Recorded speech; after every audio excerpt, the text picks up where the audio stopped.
Good morning, YouTube. Scott Lett here, owner of Iron City Power Washing. Dressed a little different this morning. I have our collared shirt on with our logo and our name here. That's because I'm headed to a very large commercial estimate that came in yesterday.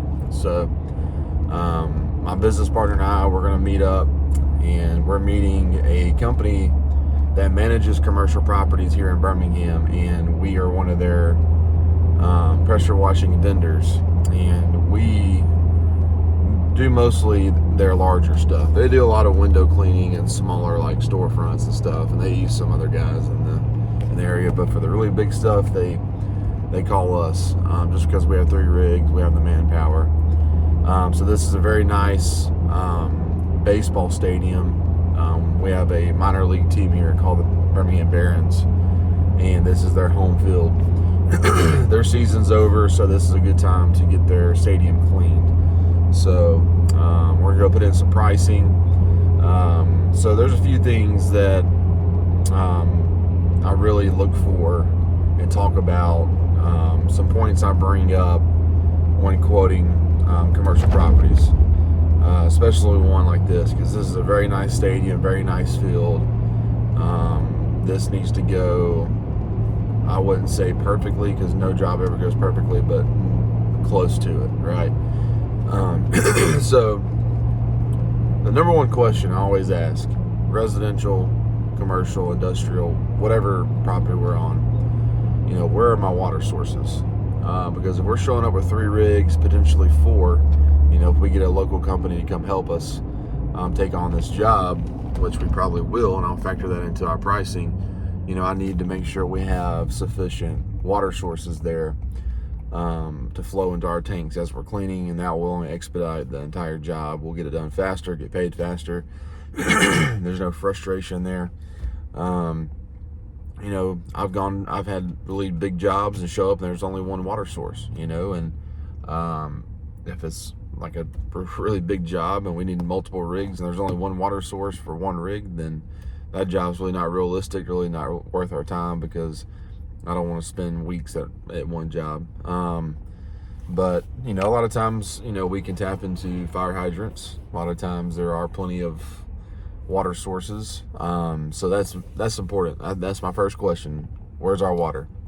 Make sure we have the proper tools. If we need fire hydrant hoses, a permit for the water, for the fire hydrant, a water meter. Do we need water keys? So those, from a logistical standpoint, those are questions that need to be asked. My second question is, where does all the water that, that's going to come off the concrete, the bleachers, where's all the drainage going to go? The last thing we want is our chemicals, our degreasers to end up, our SH end up on the field somehow and damage their grass. So don't want that. So drainage is important. Making sure we can even use chemicals, because there's some properties that they avoid chemicals altogether. I know that sounds crazy, but it happens. I always ask just to make sure, because head honcho up top, who is wanting to put this project together, send so-and-so there to meet us, and so-and-so who's meeting us doesn't know that they don't want to use chemicals. So I always ask, run it by whoever you need to run it by, and let us know. And if they say, hey, yeah, we're gonna opt out of using chemicals, then you have to set the expectation of, hey, we can still make this place look good, but it's not going to look as good if we can't use chemicals. Chemicals is really what makes our work from good to great, essentially. So, but that does, save them some money and makes our job a little bit more profitable, because we're not having to pay for chemicals. So, then, if we move forward with that kind of stuff, I usually bring up, hey, when do you need the job done? Like, what date do we need it done by? Because right now our June is completely booked. So, if that's the case and they need it done in June, that means we're going to be working at night. If we're going to be working at night, that means more money. That means logistically I'm going to have to get more help, because we're going to be working all day, and then we're going to be working some nights. So that's going to be a factor in pricing. So then I always mention, hey, do we need to send you our COI, W-9? How do we get paid? And I ask for an email address just to have all their information. And I kind of go over the top with the questions because one, I want to set a clear expectation. I want to know their expectation.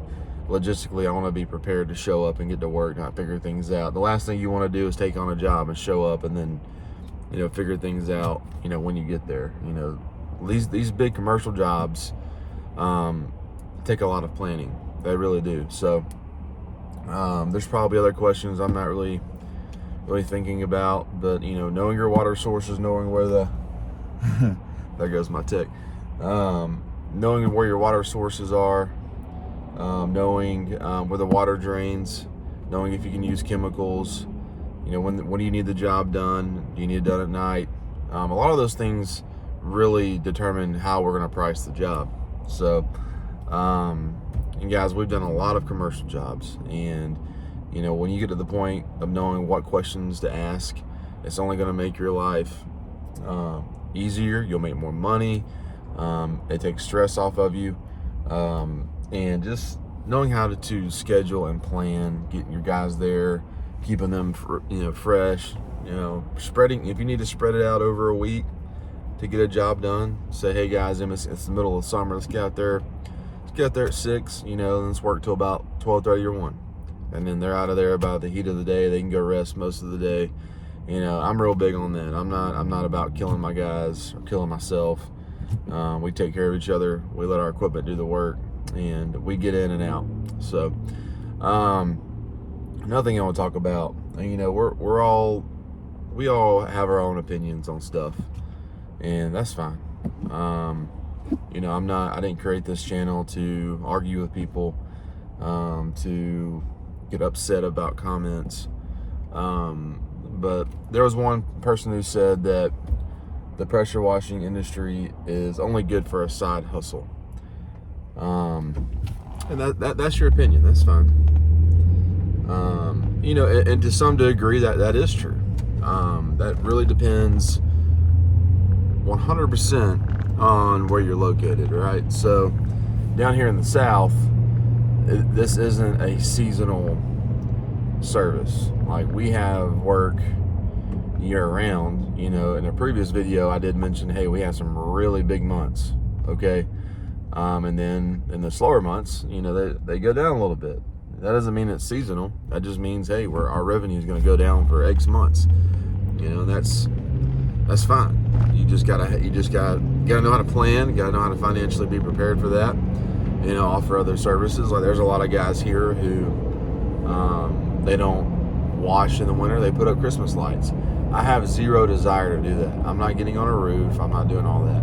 I'd rather wash. We have enough reoccurring commercial work, residential work to still be profitable, in the winter months. And when I say we slow down, that doesn't mean we're hurting. That just means we're slowing down a little bit because it's winter, right?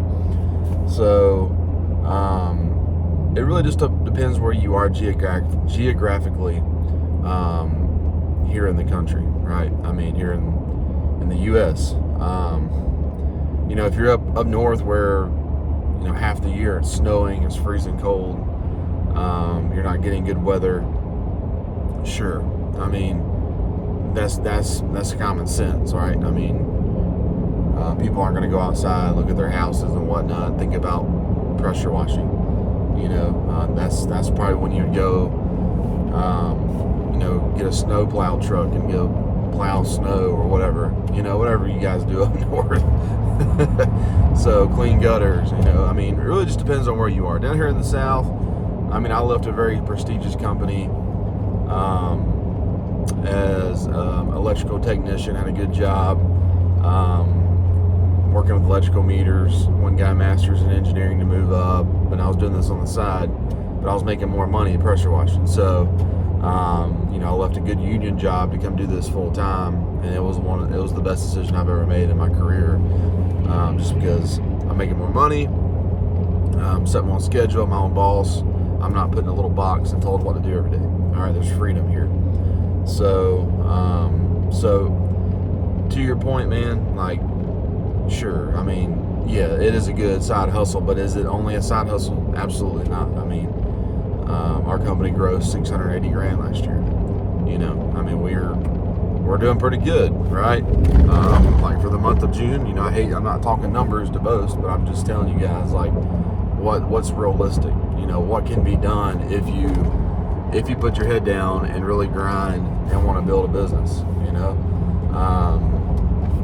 like for the month of June, you know, we're going to be around 70K in gross revenue. I mean, that's really good. I mean, those are good months. You know, and that's us getting after. You know, and it's coming from big commercial jobs. That's not residential.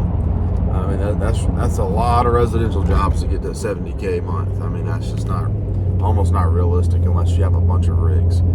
So, but don't think that, you know, this industry is only for part-time guys, side hustles. I mean, that's not true. If that were the case, I wouldn't be doing what I'm doing. I will say this though. This industry has gotten super saturated.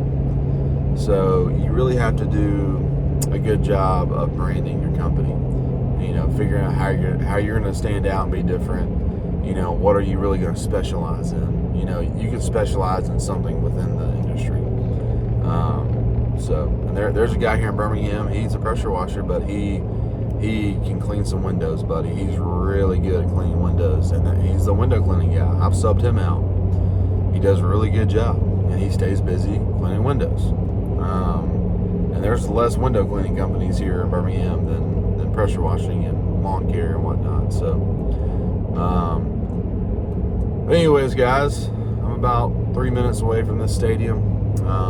I'll show it to you when I get there. It's a big place. I really don't know the scope of work. I don't know what you know, that's another question you're going to ask is, you know, what am I cleaning? So I'm hoping, I'm assuming it's all the concrete inside and out, probably the bleachers, and it's going to be a big job. So I'll show it to you here in a little bit.